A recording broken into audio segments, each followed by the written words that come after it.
Atul, it's a pleasure to welcome you. Thank you. Don't know where to start. You have lived a very fulfilling life. IPS officer in India, went to Oxford, went to Wharton, and now you're running an alternative website called Fair Observer, which is on foreign policy and policy affairs. I want to start from here and then maybe go backwards. When did you think, or why did you think there was a need for an alternative voice or voices to the mainstream of foreign policy? Well, let me say that it's not just foreign policy. You could loosely call us a world affairs journal, or a journal that makes sense of the world. In fact, make sense of the world is our motto. And we have 1,500 plus writers from over 40 countries.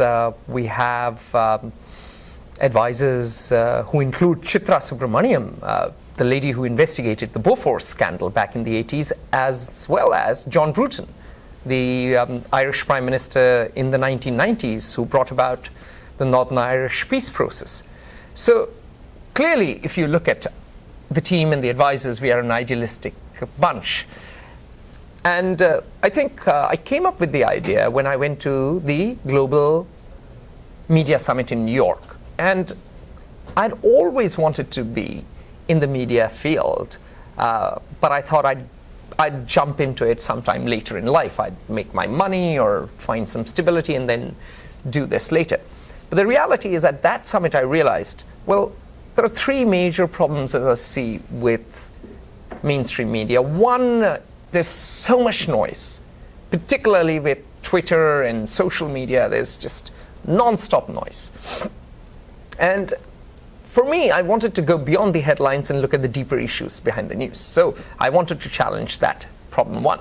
Second, I found that there was little context. Let's say you're talking about India, Pakistan. Presumably, if you are an American, you would want to know that these two countries were one country till 1947. In fact, India, Pakistan, and Bangladesh were one country. In 47, Pakistan and Bangladesh were Pakistan. And Bangladesh was East Pakistan, and Pakistan today was West Pakistan. And in 71, Bangladesh was born because that idea of Muslims as a separate country failed.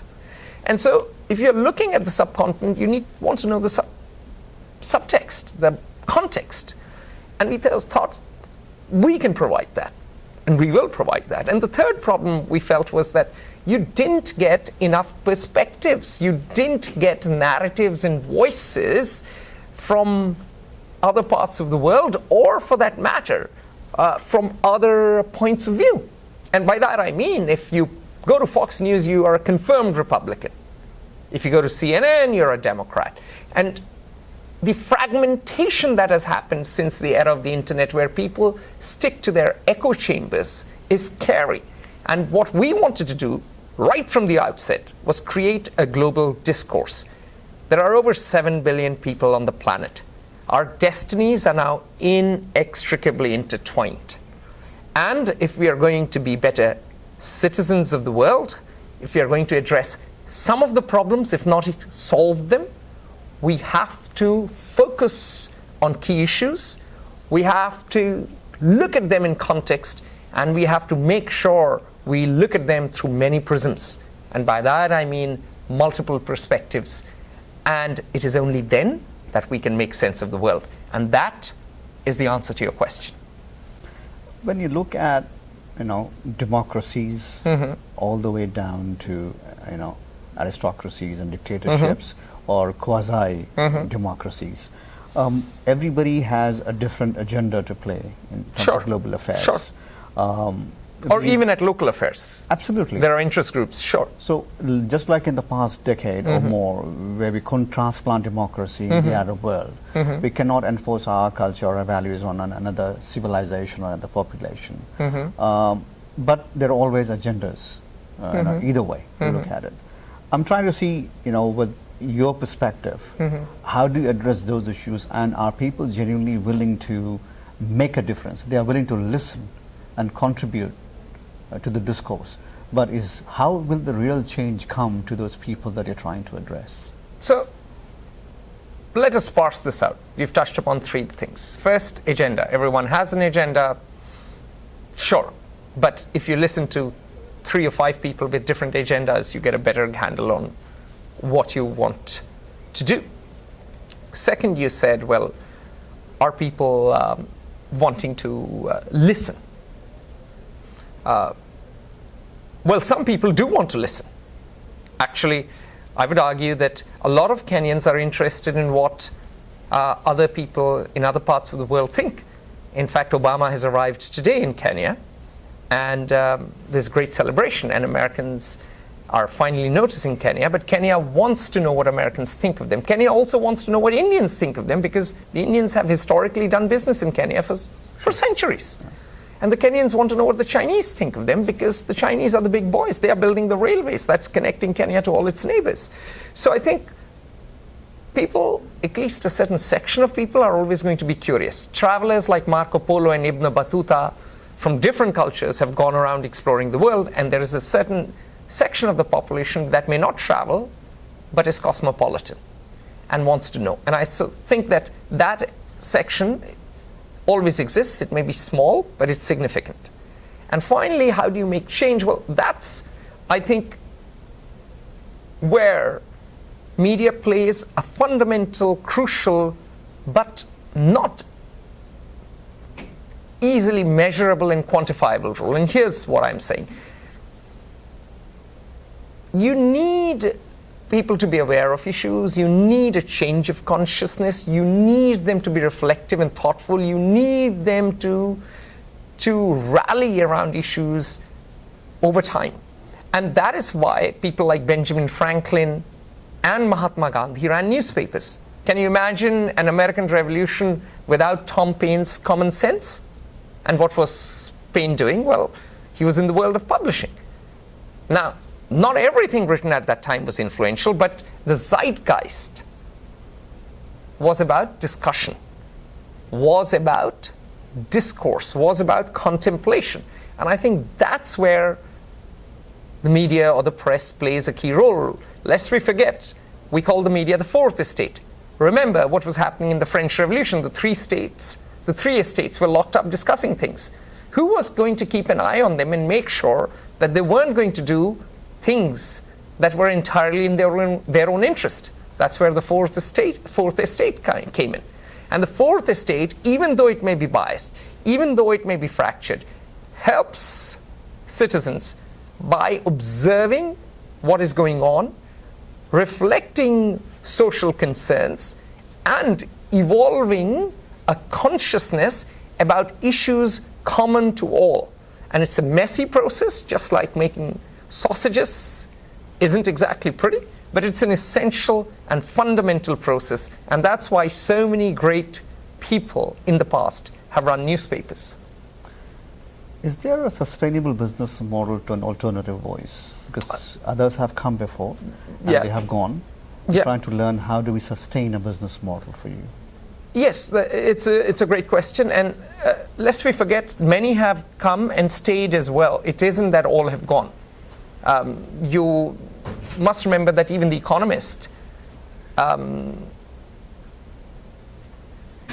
is owned partly by a trust, okay?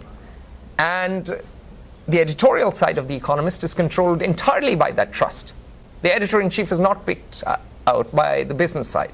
So the sustainable model for us, revenues, since we are a Section 501c3 nonprofit in the US, they could come from donors, foundations, sponsors who want access to a very influential audience. Through education, we have expertise on political economy, on macroeconomics, on the world economy, on geopolitics, on regions such as the Middle East and South Asia, because we are spread out. We have voices from the ground. We have expertise that is based not just in scholarship but experience. And so I think that is very tangible. We could share this expertise with organizations that want to know more, whether it is companies seeking to understand how the great trends fit together, or schools who want their students to have a better idea of a more global era. We are a journal, an online journal, an open journal that publishes everyone, including people we dislike. or including people who disagree with us. I wrote an article on religion, that religion is morality tales for grown-ups. We published someone who wrote another article called No Atul, religion is more than a morality for grown-ups. It was by Peter Isaacson, an Oxford man much older than me, and he wrote a brilliant refutation of many of my arguments. And to be fair, on many of the points I made, he did catch me and pull me up. And for me, what Fair Observer is nothing but a discourse. What we are doing is not activism, it is discourse. To quote Voltaire, I would say, which is a quote attributed to Voltaire, it's probably not his. I may not agree with the word you say, but I'll defend unto my death your right to say so. And so for us it is, I don't care if you agree or disagree with me, but let us at least discuss this issue, because this issue is important enough, critical enough, fundamental enough to a particular region or to a particular dimension of human activity, or to humanity and the planet itself. So the whole idea is to do what the media or the press is supposed to do, but gradually, because of over-commercialization, because of low attention spans, because of pressures of short-term business models, it's increasingly not doing. Finally, the challenge again remains for somebody like your organization, is when you are picking up challenges from bigger entities, bigger countries, where things are not to many people's comfort level, right? That's where it happens. Most of the mainstream media tends to toe the same line eventually. That's correct. You refuse to because you have contributors from around the world. That's correct. But it is only so much. So what I'm trying to get at is, A, your fight for the right to speak and bring the parties to the table. Second, survival as a business, because this is a lesson for many others who will follow in the footsteps. That's correct. So let me just cut to the crux of your question. What you're saying is we will encounter a fundamental dialectic, or to put it simply, a tension between the need to survive as an entity, and two, the lofty idealistic aim of incorporating anyone from any part of the planet with any view to express it on our platform.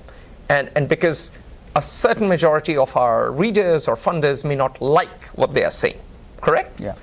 And here's what I would say is that if we wanted scale of the size of Huffington Post, that would be true. If I wanted to sell off Fair Observer for $400 million or $1 billion, that would be true. But the people who run Fair Observer are fundamentally diverse. They are fundamentally committed to plurality. I am, of course, Indian. My roots lie in Varanasi, or the area around Varanasi. I am the caricature of a stereotype. I am a Rajput of the Geharwar clan from the banks of Ganga, right? You can't get more cliche, and I went to Oxford. You can't get more cliche than me. But my managing editor is Arab. He's Abul Hasan Siddiq. He wrote the book, The Arab Uprisings. He speaks Arabic. He comes from a very different philosophical and cultural background. He's a practicing Muslim, a moderate, modern, and liberal one. My deputy managing editor is Anna Pivovarchuk. She's Russian. She's a dissident. She has demonstrated the courage to criticize Putin. Now, given such a diverse DNA, it is very difficult for the three of us to agree on anything except diversity. We are not three people with the same cultural background. We are not the Ivy League circuit. We are not the Oxbridge Old Boys Club. We are certainly not L'Enarque of France. We certainly are not Stephanians of New Delhi. We are diverse, first, and then the people who come to us because they get that diversity, that plurality of perspectives, and they get excellence. They get experience and expertise, and a team that has a journal with its guidelines very open, with transparency that we publish everyone, this is what you get. If you agree with something, great. But if you disagree, then why don't you send us a riposte? So in some ways, we are an amplification of the Oxford Union without its fusty rules. We are a place for debate and discussion, and we are the modern throwback to the Socratic discourse of questioning and back and forth, or the Shastrarth, as they used to say in our country, that you have scholars or Vidvanses, we call them in our land, and they sit down and there is a back and forth. And in that back and forth, in that crucible of a clash of ideas and a clash of worldviews and an examination of the human condition, arises the insight, arises the understanding, and arises, hopefully, the wisdom to make sense of the world in the 21st century. Atul, on that note, thank you. Thank you. Thanks a lot. Pleasure. Thank you. What a pleasure.